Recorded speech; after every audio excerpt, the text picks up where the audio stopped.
All right, welcome to our weekly new global media talk show. Today is January 5th, 2025. Today we're going to be speaking about Parliament approved budget 2025.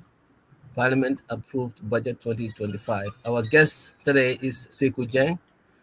Sekou is going to lead us through this discussion, and I'm pretty sure we're going to be, getting a lot of insights about this today. So I am welcoming everyone to the show, our viewers, and I have my co-host with me here, Sam Sisi. Sam, welcome to the show as usual, and Kamara Rame and Mr. Kamara also will join us, Usman Kamara, later on the show. So welcome, Mr. Jang. Thank you, Mr. Suwane, for having me. It's a pleasure to join this discussion and then share our thoughts and opinions on what is as crucial as a national budget as we prepare for the 2025 fiscal year. And thank you, Mr. Sam, for being the co-host. It's a pleasure to be here. Thank you, thank you, thank you. Thank you and Now, welcome. yeah, so let's give us a little bit background about yourself, and then we jump right into the topic so that we would have some questions or comments to make. Great. My background is in economics. I have an undergraduate and a graduate degree in economics from the University of the Gambia and also from the University of Kent, respectively. Professionally, I have worked in commercial banking as a credit risk analyst for over 6 years before taking the roles of finance manager and finance consultant at Innovarex Global Health. So basically, I am both into economics and finance as well. So that's my quick background. Thank you, Very thank good. you. Wow, that's a solid background right there. Absolutely. Absolutely. Yep. And we're Now, Thank glad to you. have you here today. So definitely, yeah, let's get started. It's a pleasure. yeah, yeah. So Great. just walk us through the approved Parliament approved budgets, and then what are some of the informations that you want the public should know, and if we have any questions, we would ask as we proceed. Great. Thank you, Mr. Suwane. I think Suwane, right? Just before I Someone, get it yes, wrong. yes, Great. someone. So I just want this to be an interactive discussion where we will throw light, but of course I'll give my take. An overview of the budget, as far as I'm concerned, for 2025 fiscal year is really impressive, but of course there are areas that I got some little disappointments in. Um, but again, I believe this to be probably based on some strategic reasons. I might be preempting or assuming, but again, someone like me who also has a little bit of understanding of the Gambian economy and what drives the forces that drives our economy, I would have expected a little bit of adjustment in some aspects of the economy. But nevertheless, overall, I think it's been a relatively good one compared to, let's say, a year or two ago. And what really, you know, became very much interesting to me, or what I really like about the approach this year is having a program-based budgeting. And when we say a program-based budgeting, that means the government is allocating its budget based on a program. Like, I mean, it is focusing on programs, a program-focused, result-oriented budgeting that aligns, you know, the allocation of resources based on our strategic goals and objectives that we need to achieve as a country. If you look at the previous years, we were having a traditional budgeting, where, for example, a particular ministry has an allocation X, but by next year they only factor inflation and say, you know what, we need to increase this budget by, let's say, by a factor of the inflation. And that really hasn't been quite logical. There has been a lot of criticism of the budget in 2023, 2024, and I believe because of that, the Ministry of Finance, who are the custodians of our national budget, have tried to engage its stakeholders in ensuring that we have a program-based budgeting. So with that, we are assured probably if the right things are done, we will have a budget that can be traced in terms of performance, and it's going to be one that also has a lot of flexibility and accountability. So there would be transparency as far as our resource allocation is concerned, and therefore we'll be able to mitigate a rising risk of misappropriation, and then we'll be able to move ahead in our development drive. So basically, this is the overview or what I have seen as an approach coming from the custodians of our budget. And yeah, there are so many other things we would discuss departmentally, what probably has been done right, what could have been done better as we get into the discussion. Okay, Yeah. wonderful. Yeah, Sam, do you have anything to say before I jump in? Yeah, I'll just want to say that I'm glad that he said that the budget is this year's budget is different. Is based on programs, so program budgeting is good. Right. Program based budgeting is pretty good because otherwise, then at the end of the day, what did people are going to ask, what did you accomplish for the people or what's important for the country? So those are good steps. I have a quick question before I get into further, and the question is now when they do this budgeting in Gambia, I know Yeah. the Minister of Finance presents it at the National Assembly. Yeah. Now, is the Minister of Finance that prepares the budget, or do you have every ministry prepare their own budget, submit it to a Minister of Finance to combine them and have an itemized budget and present that budget to the National Assembly? How does it go? How does it work? So, to answer your question, I would have to say I might get this part a bit wrong, but my belief and from my legal experience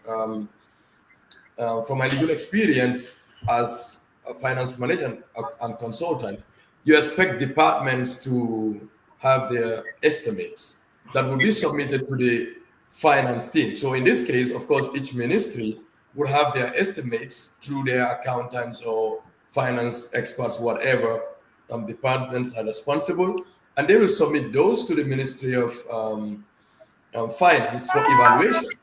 And through those evaluations, they will agree on what could be included here or what could be removed.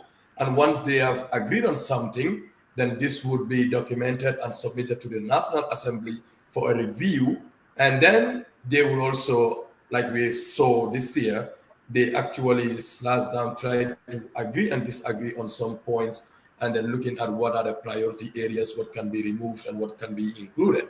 So that's the procedure in my strongest belief. Okay. Very good. Just Very good. All right. Thanks for that. I'm really I'm sorry for breaking. Just give me a second. Just give me a Okay. minute, please. Just a minute. So Sam, while Yeah.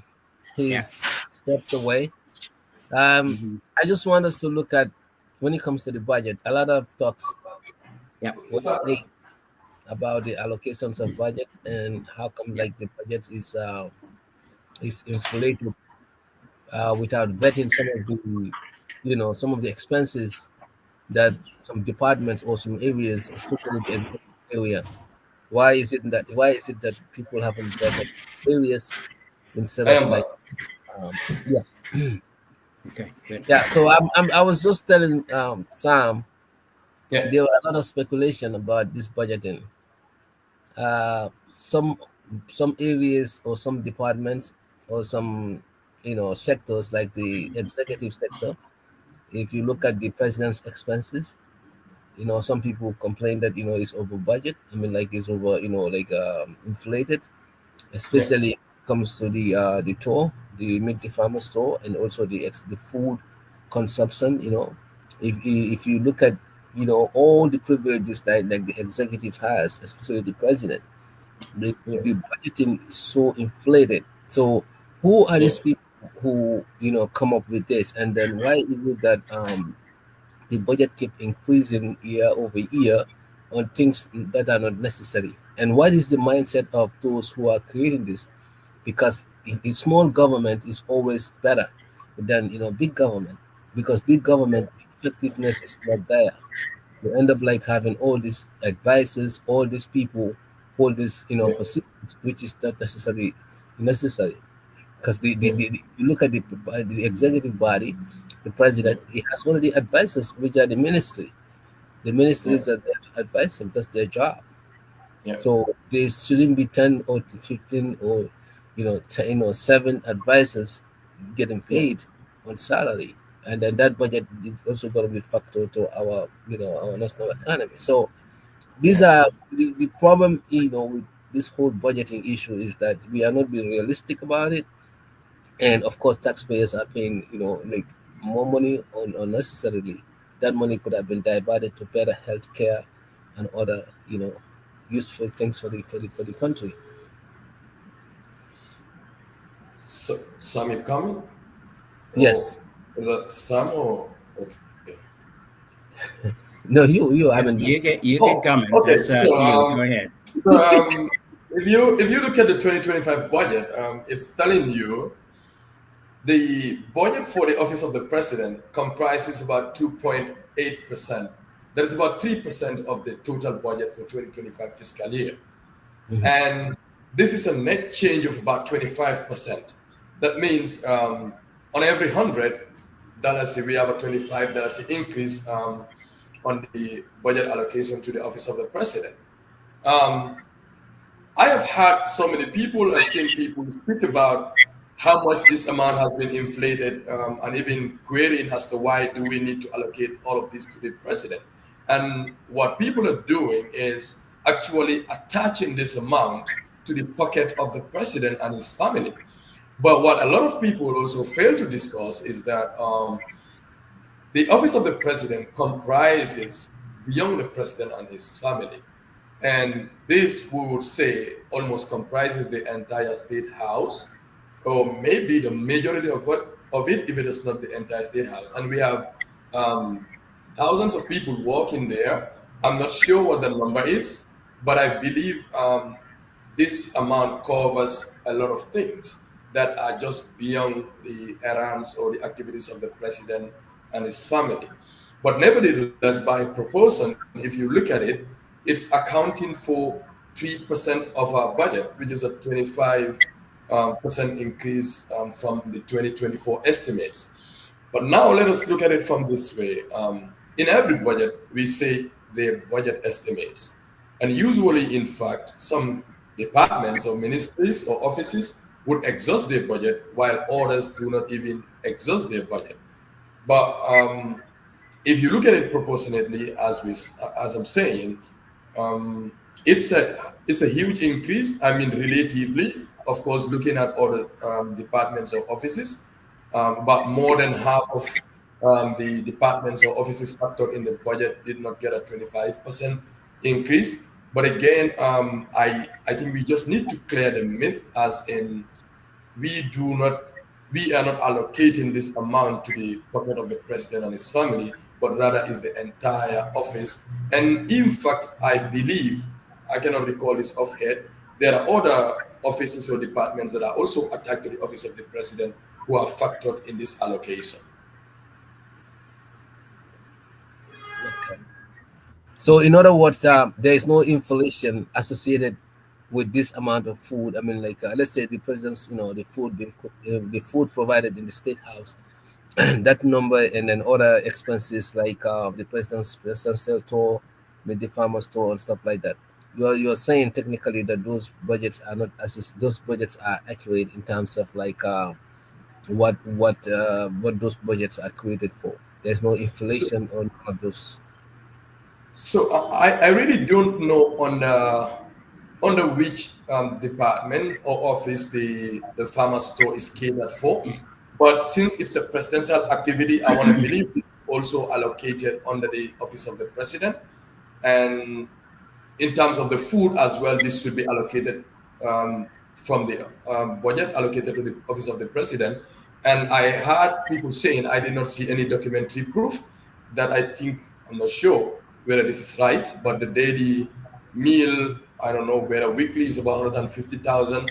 But again, I don't want to dispute whether this is small or big, but relatively it accounts for 3% of our budget for 2025, and it is a 25% increase from the budget in 2024. But this doesn't, like I said, I just have to be. We need to help people get the right information, because I've seen somebody said, "Oh, why are we allocating all of this to the president?" But I said, "Okay, this could be wrong information being passed or misinformation. So that should be made clear. This is for the office of the president, which goes beyond the president and his family. Whether this is too much or too little, I am really maybe on the neutral point on one side, but I want to say there are more than 50% of the departments listed in our budget that fall below the increase that is allocated to the office of the president. So relatively is on the high side compared to other ministries, but in terms of operationality, the functionality, the usage, um, I wouldn't really think it's too high, because I can see other ministries accounting for, or other departments accounting for over 6-7% of our total budget. Okay. Yeah, Yeah. come, Sam. Sam, you can come in. All right, I'm going to come in, but I'll have to leave here soon. But what I wanted to add to, thank you for sure. Thank you, Mr. Jang. I really appreciate your time here Yeah. talking about the budget. I want to go back a step, Yeah. to really look at how the budgeting is done in the Gambia and what I think should be done first. Okay. I think in every administration, any administration that comes into power, one of the first things to do is, as a cabinet, sit down, the president and the ministers, and ask yourselves, what are the problems or the main problems of this country? What is our priority? So you can identify your priorities. Because there is going to be, for Gambia, a country like Gambia, every country in the world has problems. Don't get me wrong. Okay, I want Absolutely. everybody to understand that.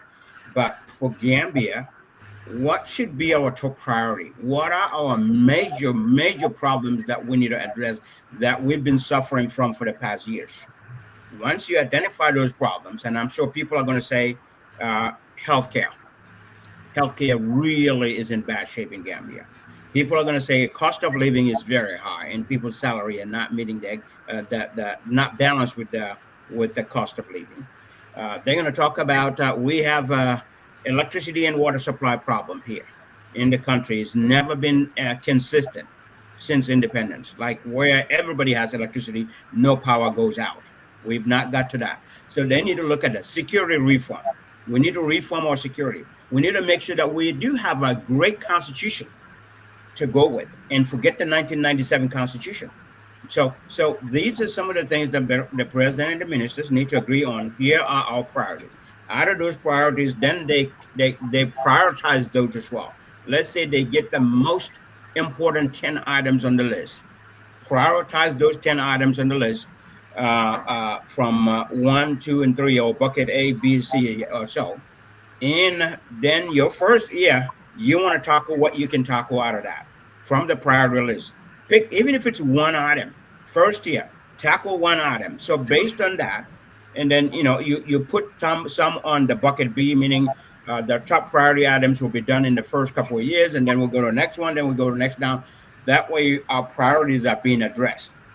That's one. And in addressing priorities, we also need to keep in mind, our government need to keep in mind that expenses take a lot of our money from the budget. So how do we cut expenses, not increase them? Let's cut expenses where it needs to be cut. Yes, the president has to travel. We know that. There are world leaders meeting in summits that he needs to be in. Yes, he can go.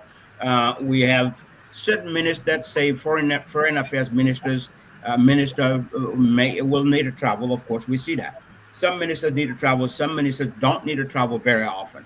So all of this, looking to put them into perspective, and of course their employees in those ministries, and see where can we cut costs. One of the things to do is, how about anybody going for a seminar? Let's go for seminars that can be done online, so people stay in Gambia and attend those seminars. You know what I mean? Instead of buying an airline ticket, then hotel costs, per diems, that's all unnecessary expense when there is a better way of doing something. All right. The president's budget also, I think when an office of the president sits in place and say, well, boy, this country is really suffering. We are really tired. There's a lot of economical issues in this country. So how about I will go to the National Assembly and say, instead of two meet the farmers tour in a year, I will make it one. I want to make it one. Yeah, two is in the Constitution. They can do up to two, but doesn't mean he has to. He must do two. He can say, I want to do only one. Then allow the Minister of Agriculture, Minister of Education, Minister of Health to have their own individual tours with their security just to go see what is out there and come report back to the president. So that would be a huge cut to the president's budget as well. Now, once they do all of those priorities, then they go to a budgeting phase. Budgeting phase at that point will be much easier because they all agree that, for example, if they all agree that healthcare is the number one thing we need to address in our country, so the Minister of Health should have a better budget, not the State House. They should have a better budget so that that particular year they can focus on doing the Ministry of reforming the Ministry of Health with computerized system, all kinds of things that need to happen. We have hospitals built all over the place, but they don't have supplies. How can we get a supply chain for them and maintain them so that they cannot run out? How can we put loss prevention in place so we don't lose stuff that comes in and we can take care of people's health care? If they can do one thing 1 year at a time, in 5 years, five different things will be accomplished. Five major issues in the country will be accomplished within a president's first 5 years. So I know some things will take a couple of years to get to the bottom line, but there are some things that could really be addressed as well. And after that, there should be an accountability and transparency thing, which means that every cabinet meeting, they need to bring up that budget that they talked about, those priorities that they talk about, bring it up on the screen, let the minister of that department stand up there and explain to the president and the cabinet, here is what our budget is. This is what we've started so far. Here is how much we spent on this. And this is what we are left with on the budget. And we are on track or we are not on track. And here is what we need to do to get on track if we're not on track. So they need to have clear, simple things like that so they can stay on track. And that way nobody goes over their budget. But from what I understand and what I heard from the radio, every year, especially the president's office, they have one budget made for them in a total amount, a certain amount given to them, but they go way over that. Sometimes they even double that amount in the past 5 years. So that is an indication of no control, no reconciliation, no one in charge. That's what that means to me. And I would advise them to really get that together and make a better budget for the country. Look at what are the priorities for our country and focus on those and focus on developing those. That's what's going to make people's lives better, not the presidential tours or not where they spend a lot of money on all these travel expenses, per diems and all that. I think they all need to be cut down big time, more than half of it at least, need to be cut down so that we can sustain the development projects that we do. And when we say yes, we can say that yes, the president is developing the country by doing what is it called infrastructure, and the infrastructure he's doing the roads. But schools are part of infrastructure. Hospitals are part of infrastructure. Power plant, the electricity and water supply are part of our infrastructure. Security, how do we stand on security? Is part of our infrastructure. All of these are areas that need attention as well, not just the roads. So I'm going to stop here, and unfortunately, I'm going to run out of time. Yep. I want to stop here, but I want to thank you so much. Thank you very much, Mr. Cisse. It would have been nice to have you in a conversation at least for the next 10 minutes, but unfortunately, we'll let you go. I have some responses to the points you raised, but perhaps I'll continue that with Mr. Swane, and then hopefully some other time we can continue this very interesting and important discussion. Absolutely, I'd like to get into the details of it at some point. Yes. Yeah. So thank you, Sam. Thank you for that contribution. Yep. Yeah. All right. So, Mr. Swane, just to highlight on a few things that Mr. Cisse spoke about. First, I know these budgets are not done off head. I mean, we have cabinet meetings, and I think, if I'm not mistaken, they are as frequent as every month. So the president, the ministers, or the vice president and ministers and other heads of institutions would come together, have a discussion on a strategic um, plan or a way forward, reviewing what has been accomplished and laying on the table what are the priorities. And these are gathered from researches that are done, of course, from by different departments, as well as individual complaints, information collected from the public. So obviously, contrary to what he might have thought, these budgets are not drawn just blindly by the finance departments, or finance offices in the various departments or ministries, but of course they are aligned to what the cabinet or the people in authority believe are priority areas based on scientific findings, based on observation, and also based on even complaints that are laid out there from the public. Now, he spoke about the healthcare. I was taking note. But of course, if you look at our budget for 2025, the Ministry of Health has seen an increase in its budget by 14.4%. And that means it comprises about 7% of the total budget. Now, if you look at the global standards, the budget for health would usually fall between 5 to 10%. So Gambia has attained up to 7% allocation in 2025 for its Ministry of Health. So that tells you, in terms of our health priorities, um, the people in authority, that's the administration, are aware of the constraints, the concerns that have been reported over the years. And I think that's why the idea of program based budgeting came. Now, they want to focus on areas that would definitely improve our living standards. He spoke about the cost of living. And when we speak about cost of living, the best way to deal with that would be to produce. I have a disappointment in this area, if you ask me, in terms of the budget, because our Ministry of Agriculture, we believe agriculture to be the backbone of our economy, right? But the Ministry of Agriculture has an allocation of just 2.5% of the budget for 2025, which is a slight increase. Well, I would not, okay, let me say a moderate increase by 11.9%, about 12% from 2024. Now, looking at this, I would expect priorities to be improving food production that is going to help in reducing the living cost in some way. But this budget is telling me, as far as the Minister of Agriculture is concerned, not much priority has been given to that. But again, I'll jump in here with some experience I had when I was working in the commercial banks. I have Okay. realized there is a lot of funding that comes to the Ministry of Agriculture outside the standard budget that is passed at the National Assembly. So you have grants, you have donations coming from various institutions, global institutions that are meant for agricultural development. And I have seen this in the 6 years that I worked in commercial banking. Millions of dollars or dollars is coming, for projects in the Ministry of Agriculture. And I think looking at that, government will say, okay, let us do a moderate allocation for agriculture because we know we are going to get this, or we are in partnership with certain global institutions whose focus is to support agriculture.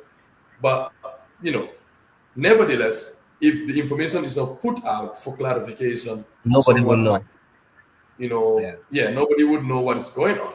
And this is the problem we have, either asymmetry of information, misinformation, or limited information in the Gambia. And people rely on basically what they see on the surface to speak about issues rather than going into detail, to know exactly, what informed certain decisions. So, in terms of agriculture, I believe what could have, I'm just presuming, I'm not also very sure. But from experience, I believe what could have led to this moderate allocation would be an anticipation of external funding that usually comes to the Ministry of Agriculture. Now he spoke about also improving living conditions, and I think we have to give credit to the government in terms of how much they have handled that. Now, from 2018 2019 to date, our salaries for public sector workers have improved. That is, civil servants have improved by about 60%. But what is even more interesting is that in the 2025 budget, the allocation that has been made is such that we are going to witness a salary increment for civil servants by up to 110% combined from the previous years. So that's to tell you, government is aware that inflation is reducing the purchasing power, and one way to support people is to put consumption in their hands. And the way you do that is to at least increase their nominal values in terms of salaries, and that is being done. I'm not speaking for the government. I have to really put up that disclaimer. Yes, But yes, we understand. when I look at the figures, it tells me they are hearing, or they can hear our complaints, our concerns, the interests of the public. Because a hungry nation, hungry people who cannot afford the cost of living would definitely not, strive in terms of economic development.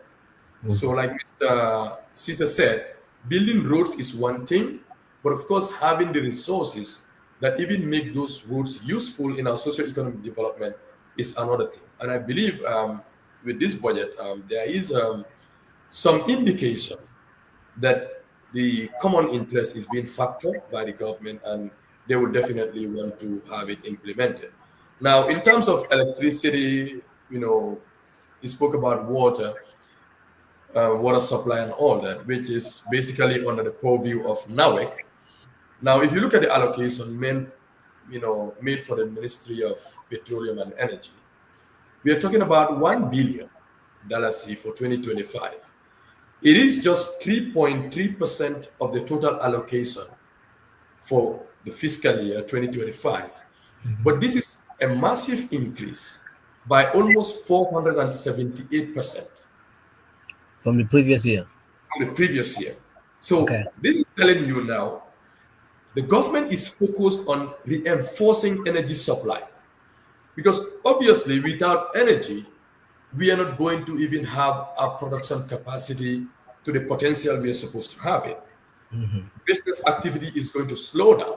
Yeah. So, with so much worry about the consistency of electricity supply, the availability of water in the country, and having a budget allocation that increases the allocation for the Ministry of Petroleum and Energy by 478% from the previous year, well, I think we would have to give them some credit as far as this allocation is concerned. I only hope, and I'm saying this, I hope the resources are available, because these are just estimates. The resources are available and the investment is done so that it reflects on the daily lives of the people. Exactly. That's why I Because was. just estimating, giving us the figures wouldn't mean anything if we cannot realize that these things are happening. Okay. Thank Yeah, you for that. Yes. Thank you for that and explaining and clarifying that. I think what Sam was looking at yeah, were areas that we are lacking in terms of when it comes to like services and things that people need. Because yeah, you talk about agriculture, yeah. agriculture's budget, like you said, is it has increased and it's about 3 point something percent. Yeah, Not it's just 11 or 12% increase from the previous year, which is just about 2.5% for the total budget allocation or estimates for 2025. right. So you said that increment has not even factor the other opportunities that are allocated for agriculture. So Yes, what my because question, yeah, yeah, yeah, okay. my question is that when they're doing budget allocation, Yeah, would there be assumption that will be quantified and then probably put into account for such things in other areas as well? Because let's say tourism and other areas, yeah, there might be money coming from other venues that are not governmental, not through government or something like yeah, that. It might be yeah, private donors, it might be other areas. yeah. So is this something that like is done across the board, or this is just factored in the agricultural area? So I want to say this. I haven't touched a lot about some of these ministries and even seen most of their projects, right? But I know for projects, for departments like basic and secondary education, for departments like agriculture and health, there are donors I have seen from the previous years because as a risk analyst, I would see contractors bidding for government projects, and when you go into the details, you realize that these are just some projects that are brought into the country by some partners who are willing to support in these areas. So I have seen a lot of this coming Mhm. for the Ministry of Agriculture in the years I have worked in the bank. And that's why I said I am presuming that because we have some of these assistance, or I call it aid, coming into the Ministry of Agriculture or into agricultural development, probably that must have been the reason for the moderate increase in the allocation made to the Ministry of Agriculture. Because obviously, when budgets are being allocated or budget estimates are being done, a lot of things are factored. How much of the resources can be raised domestically through tax revenue? How much are we getting from our partners in terms of loans, grants? And how much are we even getting from other partners who are willing to just donate because of diplomatic ties, for reasons along those lines? So, if the Ministry of Agriculture in the past years have been getting some of these things, I want to strongly believe um, we are going to continue having them because agriculture is a priority area for the government, and I don't think they will just close their eyes and make such little or moderate allocations when they Yeah, are not sure of having anything to complement their efforts. right. So another thing, the reason why agriculture, people are hammering on agriculture a lot because they Yeah, don't see that there's no political will yeah, towards this area, and then this is the key to the Gambian solution. But yeah, what we don't understand is that we are utilizing all this land, right? Building, yeah, conquering all these places, but we are yeah, not looking at, how to preserve some of these lands, for recreation activities, for parks, for things, for animals, like even at Bigelow Park Forest, yeah, yeah, places. We are seeing a distortion of forestry. There is no political will that is out there to make sure that our natural reserves and our agricultures are protected. That would help us, minimize imports instead of having to import. We should be even thinking about exporting. So if you look at a young generation of Gambia has about 60% of young population who are physically fit. All they needed is a way out to show how agriculture could change lives. If you look at the West, agriculture and then poultry and other farming mechanism has really helped sustain them with feeding themselves and then cutting on cost of food. But Gambia is importing chicken. Gambia is importing animals. Gambia, when it comes to eat, Gambia, there's no, you can't even find, a good lamb to sacrifice for Eid. You have to go to Senegal, Mauritania, and other neighboring countries. So this is taking a toll out of our economy. So my point here is that agriculture doesn't have the political will, that it needed, the support of. So having to factor this other, incoming donuts or something is not suffice enough. That should be a bonus. That shouldn't be really something that, if the increment in the agriculture is to a point, and then there is a political will to enforce the application of those funding and accountability of it, I think sooner or later we will see people shifting into gardening, shifting into farming, shifting into, you know, having a good quality of life by producing what they eat and eat what they are producing. yeah. Thank you. I cannot overemphasize the need for us to step up our local production to ensure that we minimize the importation of goods from other countries. But again, we have to appreciate that we are a third world country that is moving gradually. There are all indications that the economy, even in terms of agriculture, is doing a little bit better, even though there are challenges that exist. But I'll take you back a few weeks ago. We have seen that there is locally produced rice in the market at a price that is even relatively lower than the imported rice. Someone would have expected that locally produced rice, very fresh, should be a bit more expensive than the imported rice, which probably has been kept in stores for months, if not years. So that is with the jar rice. Actually, I'm doing no advert for him, but I'm just trying to say we have seen Gambians getting into agriculture, locally producing, and even in my community, there is a huge horticultural farm. Again, the responsibility of government, if you ask me, is to create the enabling environment for investors to trust the system and come and invest in this country.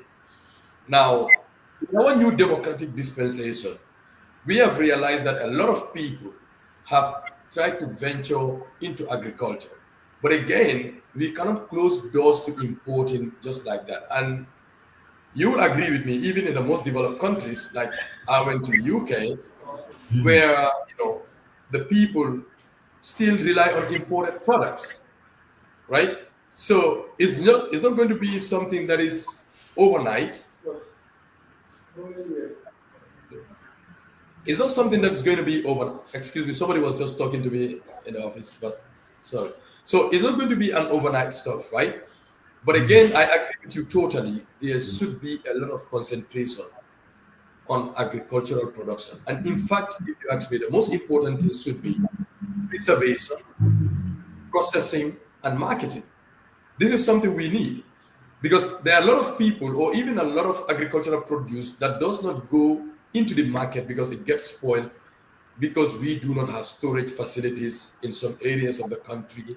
We do not have adequate marketing for those products. If they are not processed and transformed into other usable goods, then they will just left to rot and then thrown away at a trash. So I totally agree with you. We need to enhance our agricultural productivity. We need to ensure that there's agro processing, preservation, and marketing. That way, we will be able to compete, even if not in the global market, but in our regional markets. Because you can see we have so many agricultural products coming from our neighboring country, Senegal, into the Gambia. Some of the processed agricultural foods are brought into the Gambia from Senegal. So you realize that the reason why they are able to do that is because they have invested in agro processing, preservation, and marketing. So we need to also step up the game and ensure that we have those things on the table, and that way we'll be able to fight food security. We're able to attain food security, and we know when the stomach is full, then every other aspect of the economy probably would move on, in a steady way. Yeah, Thank you. Thank you. So that said, so that has satisfied the area of economy. Now the yeah, only the area of salary increase you mentioned, yeah, yeah, which is very interesting. yeah, Uh, the reason why I said it's interesting because one reasoning behind yeah, corruption is that people cannot afford, their salary cannot get them what they need to maintain their family. yeah, That's one of the complaints that most people are putting out. yeah. Now, if you're talking about salary increases about 400% from the last one, I think 400, right? No, no. The total increment, considering the 2025, the proposed increment in 2025 would be a total of 110%. Okay, 110%. That is a Yeah, huge increment in salaries. Yeah, absolutely. but if you look at the areas that the salaries has been increased, Yeah, that area need to be also looked at. Is it at the upper class or in the middle class or at the lower class? Because having to say salaries increase could be vague. Are we doing it across the board? You know, because I've seen some politicians making claim that it doesn't make sense for a minister or somebody drivers make 5,000 and then the person is making hundreds and hundreds of thousands, you know, while the driver is doing most of the job. I mean, driving this person all over the place, and $5,000 is can't even get the food that you need if you have a family of three or four, much more than thinking about paying your rent. So, is this salary increase applicable to lower middle class and lower class people, or it is applicable only to the top and the privileged folks? So yeah, I I would say in the Gambia, and I apologize if anyone finds this offensive, is that unfortunately Gambians use economic news as a political weapon most of the time. And I'm saying this is across the board, regardless of people's political affiliation, right? We can't So separate when, it. so when information comes out, Mhm. people look at which part of the information really favors their agenda and put it in the air. And Yeah. therefore, the one that is lazy to go through the details would actually tell you, this and this and this is what they said. They said, they said. But if you ask them to bring out a little bit of a detail for you, they wouldn't be able to give you such detail. So it's rather unfortunate. There is a lot of misinformation and inadequate information that is lingering in the heads of Gambians, and this is because they do not want to read or find out. I'm sorry, I don't mean to be offensive to anyone, but I just want to help us or Understand? remind Yes. us that we need to read a little bit or find out about the facts before we speak to them, Right. because integrity of information is very important, Right. especially when you're speaking to the public domain, right, or speaking in the public domain. Right. Now I will quote for you directly what the minister read in his statement at the presentation of this budget at the ministry at the National Assembly. And he said, the increase in the personal emoluments is due to an average increase of 30% in the salaries of the core civil service. In addition, the transport and house rent allowances will be increased from 1,500 to 3,000 and from 1,700 to 3,500 respectively. These increases in allowances will apply to grades 1 to 8 under the integrated pay scale of the civil service. Similarly, the government is proposing to increase the tax exemption threshold from $24,000 to $36,000. For an economically or financially sound person, when they read this statement and try to break it down, it is obvious that the allocation that the government is prioritizing here is focused on uplifting those in the lower care. So grade 1 to 8 are going to have 100% increase in their in their transport and house rent allowances. That is moving from 1,500 to 3,000 in their transport allowance and 1,700 to 3,500 in their house rent allowance.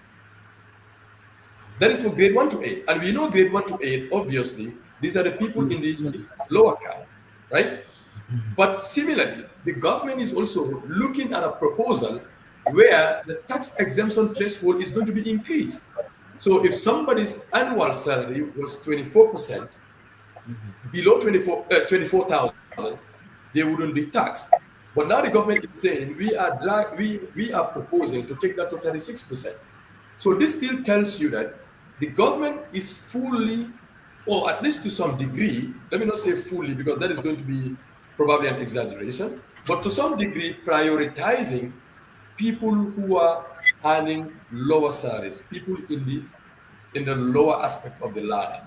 So when other people say, "Oh no, this salary increase. If I'm having 100,000, now they increase 30% for me. Somebody's having 5,000, and so on." It's because they have not gone through the details. If you ask me, right?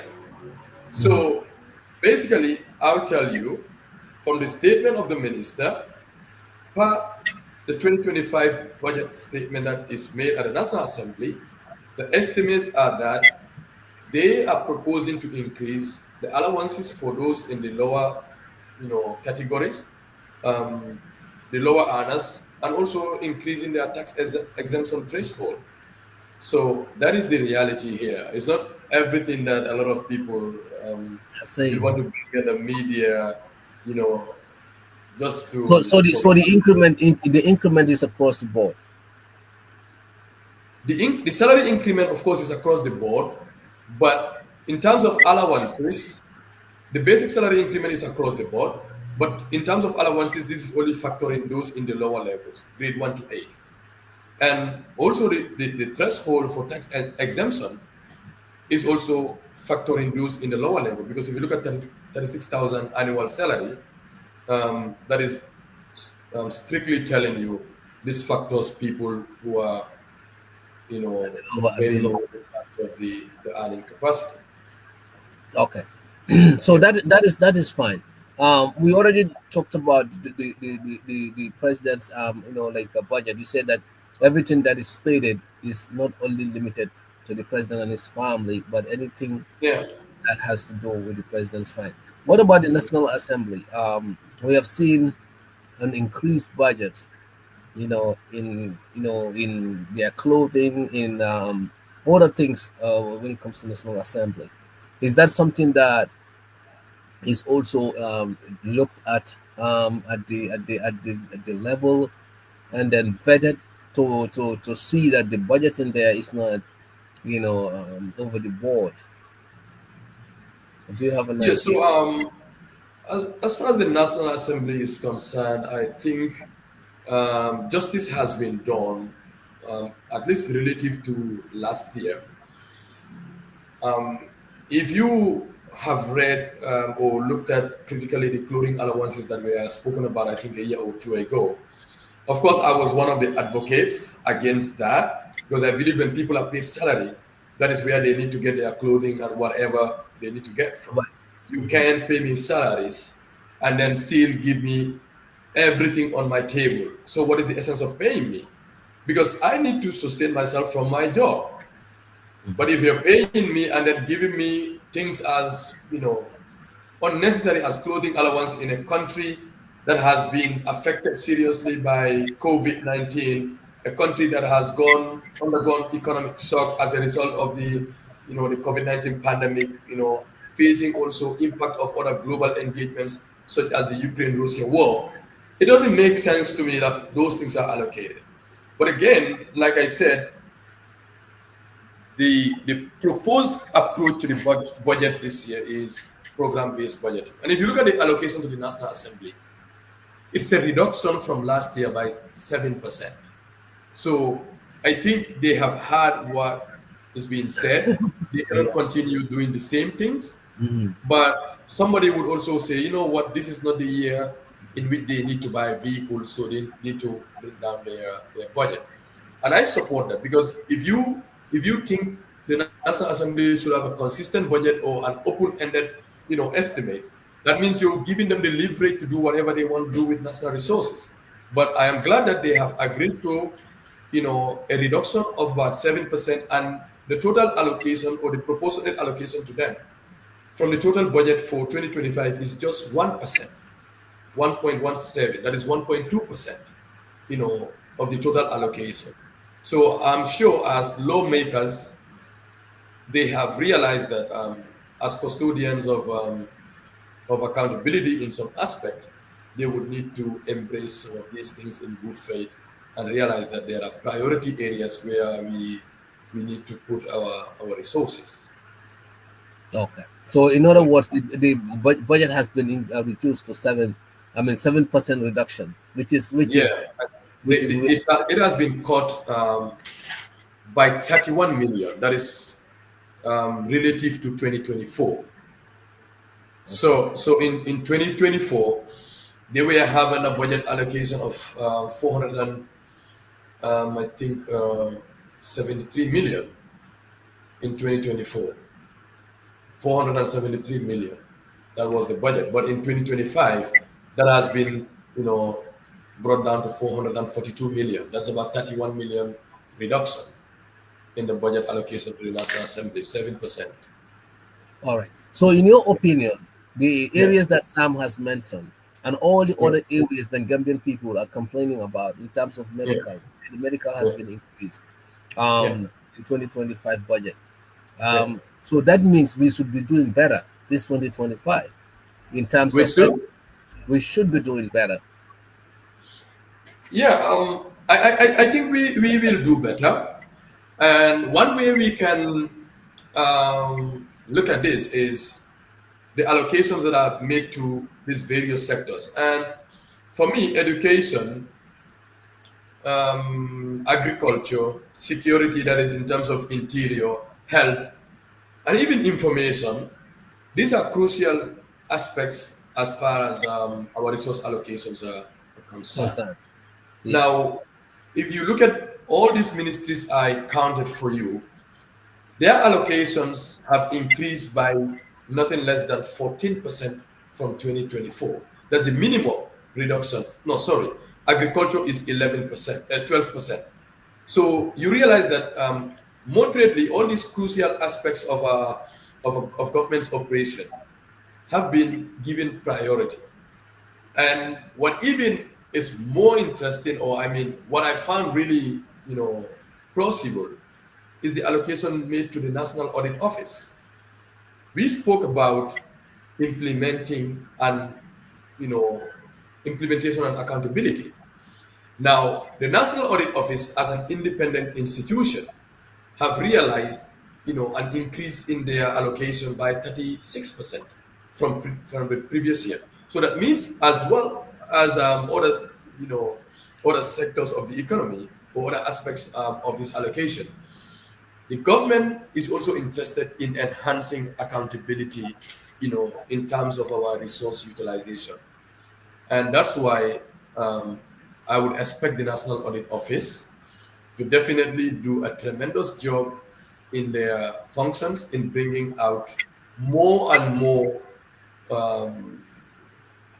um, more information in terms of resource allocation, usage, and holding people accountable. Because if we are just dispensing resources and we are not able to ascertain whether these resources are used for the good reasons, then we are still not ready to move ahead. So overall, I would definitely give this budget allocation um, some credit, Right. and I would say a lot has been factored in as far as the program-based budgeting is concerned. And Gambians are going to feel, hopefully, if the resources are available, Gambians are going to definitely feel the impact of shifting from the traditional budgeting system to a program-based budgeting. That's my belief. So this is the first time this is getting implemented, correct? Well, according to the minister's statement, yes, they are sifting. So if it's a sift, that means obviously new dimensions are taken, better strategic goals are being set, and, optimal resource allocation is being considered, and also accountability is put at the forefront of everything. Now, that being said, you mentioned if the resources are available. Yeah, This is the big elephant in the house. absolutely. Resources, No yeah. doubt. So, Yeah. in all honesty, do you think the resources are there? Well, what would be my judgment for saying they're there or not? We have seen in 2020. Or do we have even if they are not there, but do we have access to the resources somehow? So the government funds its budget in three ways, three main ways. That is domestic resource mobilization through taxes and revenue, or having loans from partners such as the World Bank, IMF, Islamic Development Bank, and others, to name them, and also donors, that is donor funded projects, aid, that is financial aid from other partners. For example, when we look at donations coming from countries like China, and other global partners or institutions. Now, the total estimates for 2025 are 37 million. Oh, sorry, $37 billion. Just recently, we have seen GRA um, announcing or informing the public that they have reached their budget, their tax revenue, the budgeted tax revenue collection of about 19 million. And in fact, they have reached 20, sorry, not 19 million, 19 billion. And they have even reached the 20 billion mark as at the end of December. Mhm. So those resources are raised domestically. And I believe we can raise more. And the budget for 2020, the target for 2025 would even increase a little bit. And we will be able to raise more or most of these funds domestically. Now, the approach taken by GRA in terms of digitizing, revenue collection, tax monitoring, is something that is really plausible, and we need to applaud it because we have seen now, let's say, for example, factories that are engaged in this manufacturing bottle products and so on, having tags on them. We have seen an improvement in terms of our import tax, especially when it comes to, let's say, the collections done at the border, monitoring, the influx of products from Senegal, to say it that way, right? So GRA, I'm sure, are committed to enhancing domestic resource mobilization.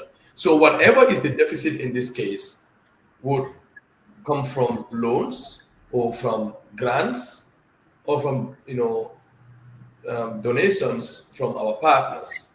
So I want to believe, of course, these estimates, like I said at the beginning, have not been done just blindly like that. They have been looked at strategically.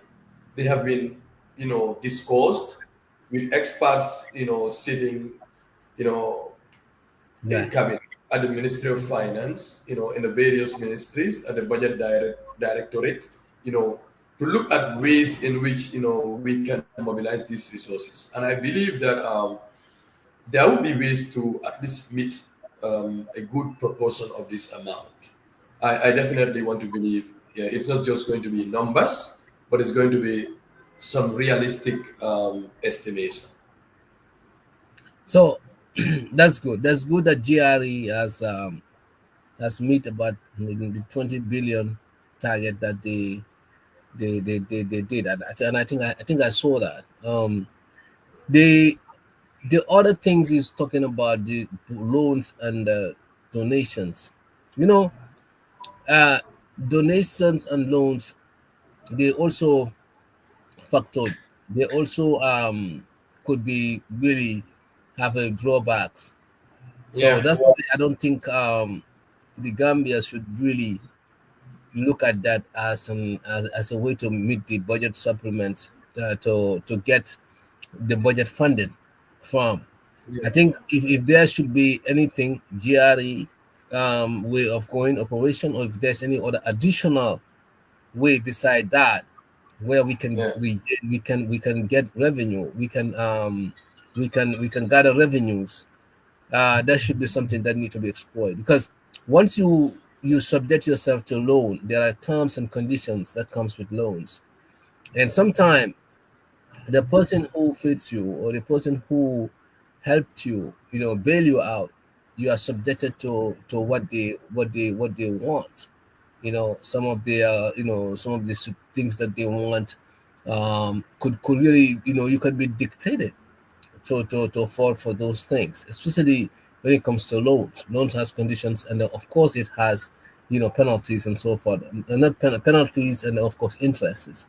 So in order to really mitigate all of that, what is there any other source besides GRE, so that we wouldn't even have to tap into those loans, and then those loans or donations, to in order to help us, sustain this budget, this projected budget. So we have state-owned enterprises like Gambia Ports Authority, as say Gamtel and other, you know, enterprises that would pay dividend to the government. But again, if you look at how much they pay compared to how much we need, it's literally impossible for us to rely more on these institutions to fund our development projects. GRA has been doing well in terms of their resource mobilization for the past 3 years, and I think they will definitely continue enhancing that. Now, the focus for GRA, I want to believe, at least from what I have seen, is to enhance tax compliance. That is having more people committing to tax regulations, paying their tax in time and paying the appropriate amounts. Now, it's not about increasing the tax rates for people, right? But again, we have to be realistic. Gambia doesn't have the resources that would actually fund all its development needs. And therefore, we need to contract loans. We need to partner with global institutions, and even domestic institutions like the commercial banks to generate some funding. The government raises funds through the central banks by issuing bonds, treasury bonds here and there, right? So it's literally, I would say, at this moment for a low-income country like the Gambia with limited resources, to say we are going to have all our funding or our projects, funded by domestically mobilized resources. It's a dream, it's a wish we have, but we have to appreciate the fact that we are limited resource-wise. So therefore, we need to partner with institutions that can complement the efforts of our domestic resources, right? But again, like I said earlier, misinformation or limited information is always a problem. Across the world, we have seen so many countries, even let's say the powerhouse of the global economy, America, being indebted by a significant amount. So we need to appreciate that taking loans does not imply bad economic performance. It means that the government wants to raise resources that would be used for But projects that taking would loans, enhance but local bad production. loans, bad loans. That's what we're talking about. Taking loans is not bad, but bad loans. How would we categorize a bad loan? A bad loan is a loan that we could not service, gone bad. Let's say, for example, for which we cannot, commit to our obligations, right? But if it is about interest rates, of course, when you're when you're giving loans, it comes at a cost. We have to appreciate that because there's time value to money. If I give you my $100 for you to invest in your business or in whatever activity, I expect you to generate some amount, and then when you pay me back, um, I'm gonna get maybe 105. That's how these institutions operate. I am not an advocate of interest rates any longer, or what we generally call riba.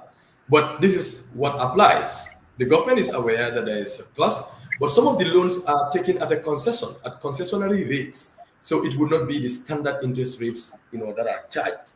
So I think it's important to put this clear. But again, we need to agree that almost there is no country that would say we are debt free. Even if there are, we would have to count them. But a lot of low and middle income countries have to deal with this reality that they do not have all the resources. Even if they have them, they cannot exploit them to their full potential without having, the necessary financial backing. And that financial muscle will come from domestic resource mobilization and external funding through debt. Yeah. Yeah. All right. So I think that is something that we're not gonna have answers for, because like you said, we are not equipped as a country to be producing mineral resources and so forth. Yeah. But I will definitely think that if we do a good job with our taxes, collection, like you said, digitalize it, Yeah. make Yeah. people to collect the right taxes, and then the money collected also, we fight on corruption, because Yeah.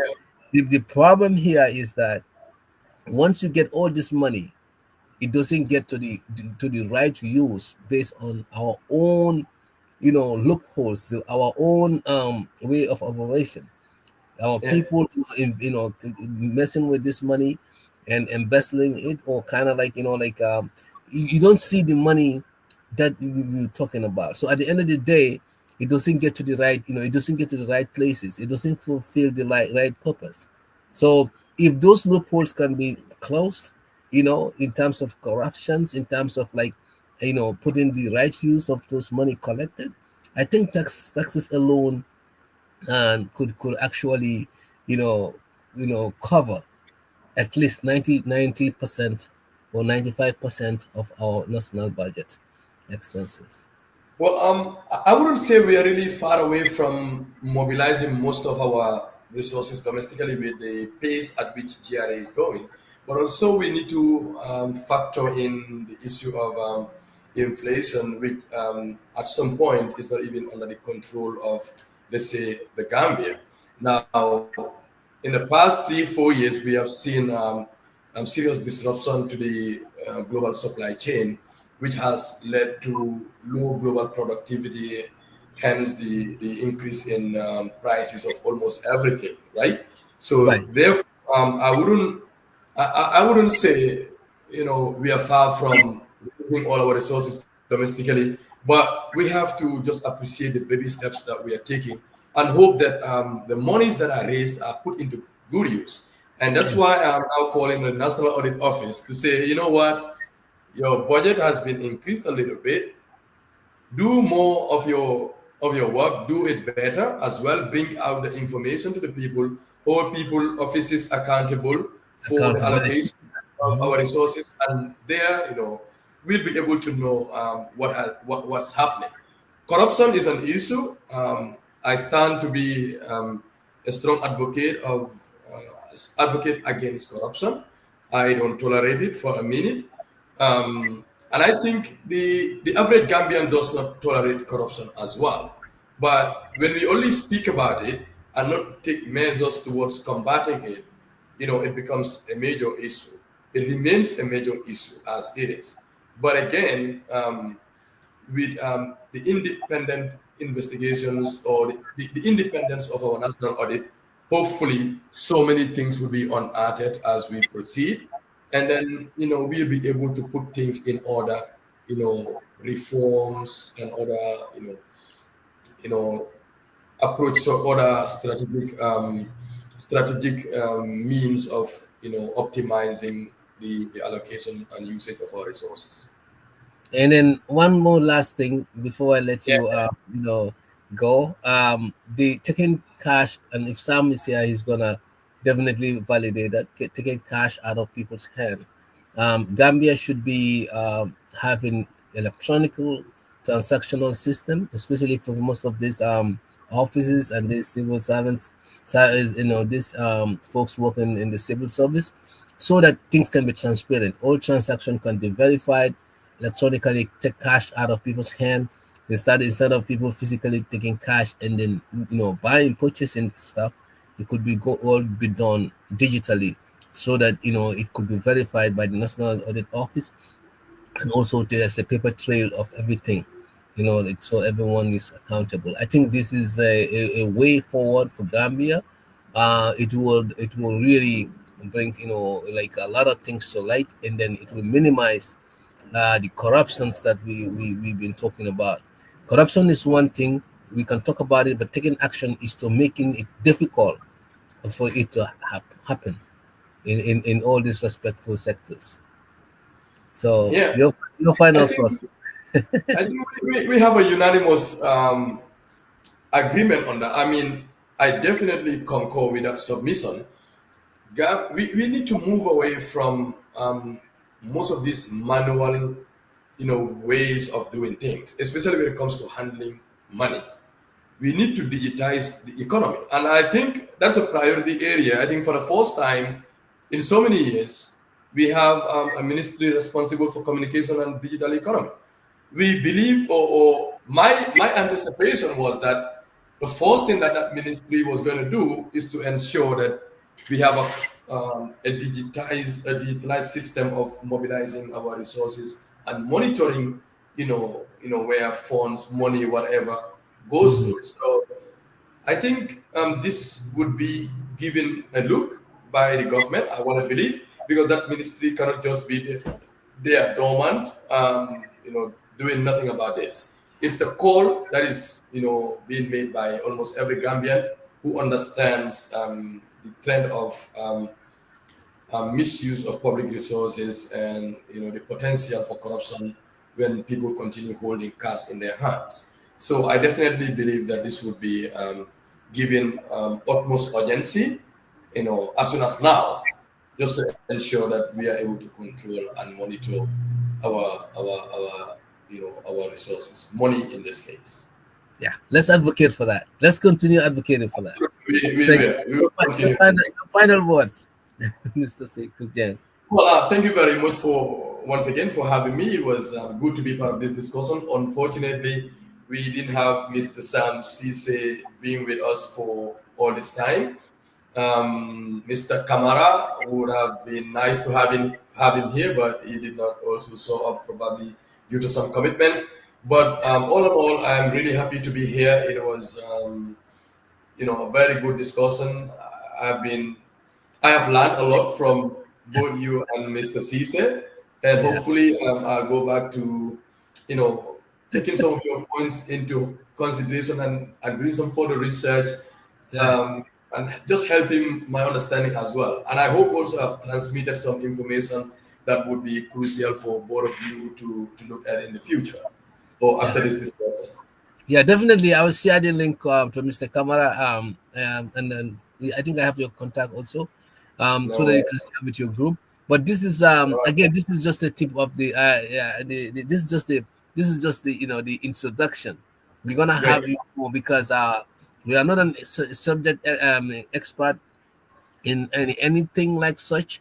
But when you come to this platform, we Yeah, kind of engage you using our experience, our great.